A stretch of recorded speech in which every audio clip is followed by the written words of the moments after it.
Davey and Goliath Offensive Dub. Davey and Goliath is a religious television program from 1961, starring Davey and his dog Goliath going on different adventures. In 1994, 14 VHS tapes were found that had dubs of both Davey and Goliath and Sesame Street on them.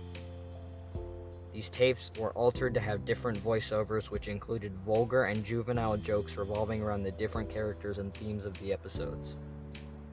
The creators are unknown, and the 6 segments on YouTube come from 2 of the 14 VHS tapes.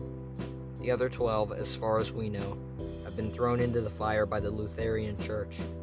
If all 12 of the remaining VHSs have been burnt, then there's almost no way that they'll be found.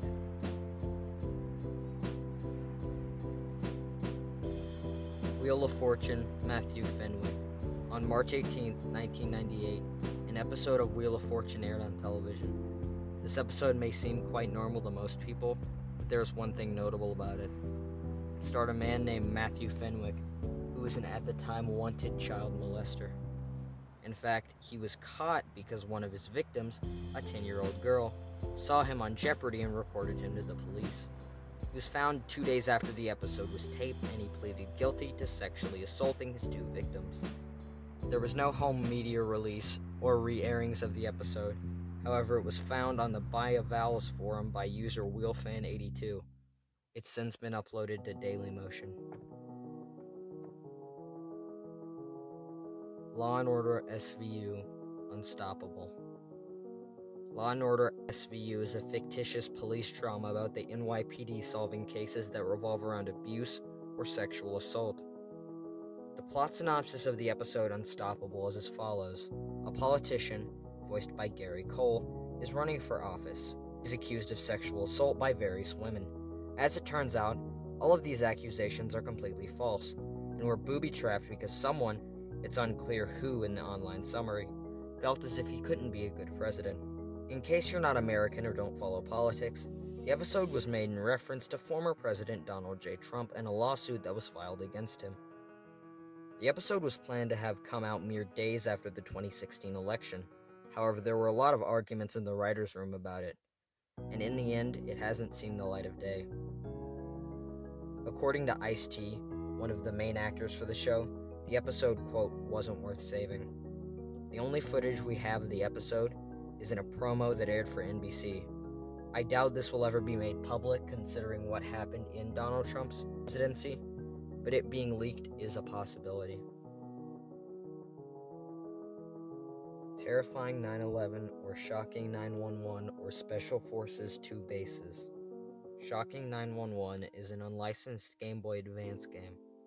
It became a pretty infamous urban legend as it supposedly featured real footage of 9/11. The game itself is actually a very faithful remake of the game Metal Slug, ignoring the 9/11 aspects to it.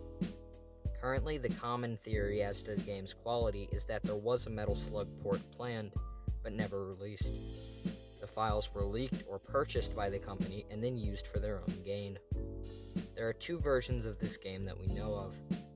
The Xiling version, I probably said that wrong, which is in Chinese, and the high-tech English translation. As of September 2021, only the Xiling release has been found. Joy Junction. Joy Junction is a 1980s public access program. It revolved around a cast of lovable characters learning religious life lessons and the word of the Lord. The show aired on the Christian television network in many different programming blocks. Many of the actors have been praised for their roles on the show, except for one of the show's stars. The ventriloquist Ron often made appearances on the show. He gave valuable advice with his dummy Marty. However, when the show ended, his true nature came to light. Ron often talked about cooking, sexually assaulting, and eating the children that he taught to on the show.